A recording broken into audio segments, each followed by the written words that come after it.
Hey, what's up, guys? This video is going to be a bit of a throwback. Um, Compressors are very important in production, and I used to use the glue compressor a lot. And I liked the way it sounded, and I didn't quite know why. And I liked the way it sounded when the needle was moving in a particular way. And here's an example of a glue compressor or the SSL. I might as well get the SSL up there.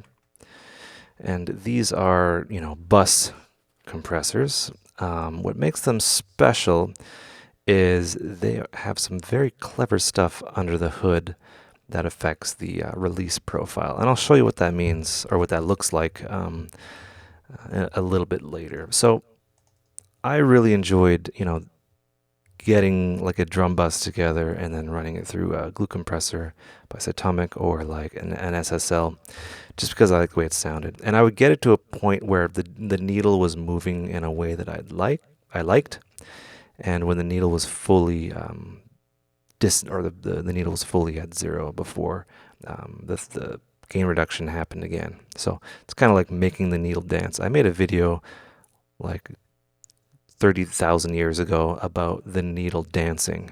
And I was trying to explain like what was going on, but I was failing miserably, and I still might be. So let's compress these drums a bit. Right? So the needle isn't fully engaging. So we can bring down the release.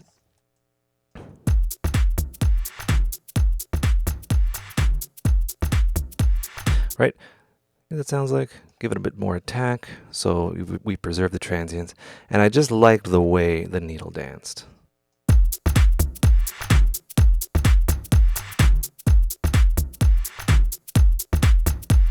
Right? Drum's more punchy. This is like elementary school compression. Compression. I always mess up that word sometimes.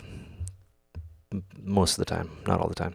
So that's the glue compressor. And the metering is what I look at for some reason.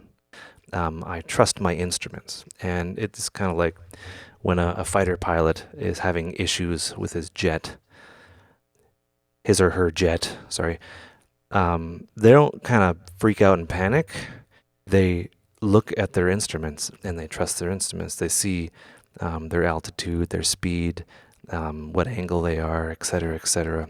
And, you just got to trust your instruments and trust that if the needle is doing a certain thing, then it will visually assist you in getting the right sound that you want.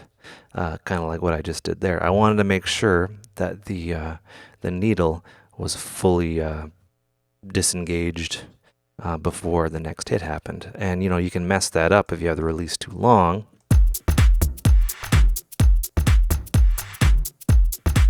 It'll just keep on like riding it, which you may want for like vocals and stuff like that. But if you want to like ride the audio, that's perfectly valid. But if you want drums and you got drums going on, depending on your speed, you're gonna want to play around with the release and see what the needle's doing.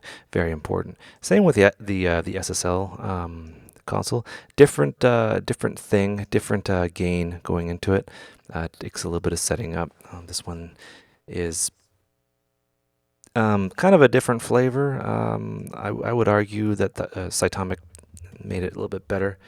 Just because his modeling is, I would never even be able to start explaining to you what has gone into these modeling, I guess, algorithms.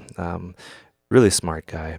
Again, the SSL stuff, the original SSL, they put so much clever stuff under the hood. And I'll give you an example of what is clever about it. And I guess you call it the non-linearities in these sounds. So I'm going to be using a modern compressor for this example. And there's no VU meters or UV meters, VU. Get my words happen. My dyslexia is popping up. You have like a needle here, and it's showing you the gain reduction, and that's all well and cool. The Pro C does something a little bit different. You have a visual representation of gain reduction, and then gain reduction over time with this red line here. right? And already, it takes a while for that to fully release. So what do you do, depending on your BPM? Bring that down.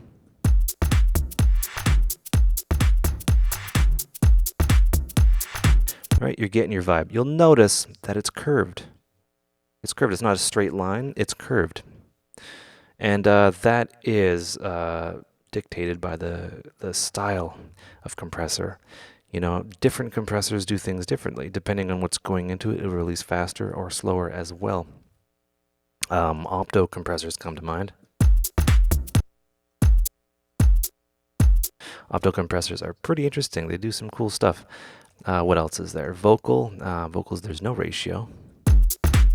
And what they do is they kind of ride the audio and make everything kind of consistent. We're going to be using the bus compressor, which is somewhat similar. Does it say? Yeah, doesn't say. Yeah, different dynamic parameters. So the bus compressor style is taking a bunch of instruments like a drum bus recording kind of thing and merging them all together. Right, more of a gentler release. And this would be used in it'd be used sparingly in order to get the sound that you're looking for. Because if we bring it down, it'll just squish the audio. It won't sound good. We'd have to do some other stuff. Punch is, I guess it's more punchy.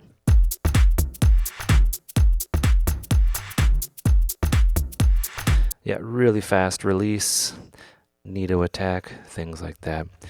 Anyway, the point of this video is to don't just blindly pick ratios. You want to dial them in and trust your instruments. And yeah, again, this stemmed from I liked the way the needle was moving because I had this strong association with if the needle moves like that, then it sounds good to me. So yeah, anyway, that is that video. Hope you guys enjoyed. Hope you learned stuff. Take care and have a good one.